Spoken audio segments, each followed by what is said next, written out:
آج کی اس ویڈیو میں آپ کو ڈرامہ سلمان مسملان کی آنے والی ایپیسوڈ کے بارے میں بتانے جا رہی ہوں۔ آنے والی ایپیسوڈ میں آپ دیکھیں گے کہ ریا کبیر سے کہتی ہے کہ اسے الگ کمرہ چاہیے، وہ ایک کمرے میں نہیں رہ سکتی۔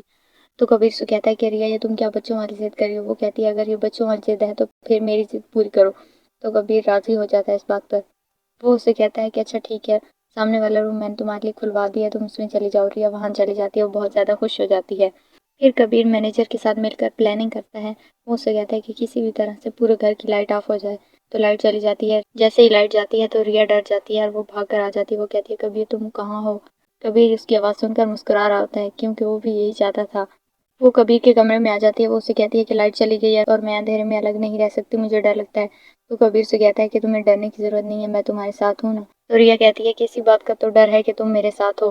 دوسری طرف مبین وفا سے کہتا ہے کہ میں شادی کروں گا تو اپنی ماں کے کہنے پر، کیونکہ مجھے اولاد چاہیے اور یہ میری مجبوری ہے۔ تو وفا اسے کہتی ہے کہ یہ کوئی مجبوری نہیں ہے۔ مبین سے کہتا ہے کہ تمہیں جو سمجھنا ہے تم سمجھ لو، کیونکہ مجھے تمہاری پرواہ نہیں ہے۔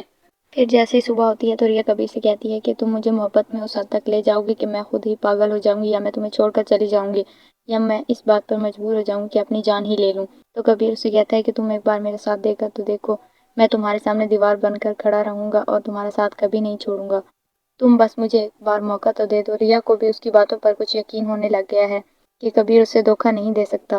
اسے بھی لگنے لگ گیا کہ کبیر ایک اچھا انسان ہے۔ آنے والی ایپیسوڈ کے بارے میں جاننے کے لیے دیکھتے رہیے ہمارا چینل۔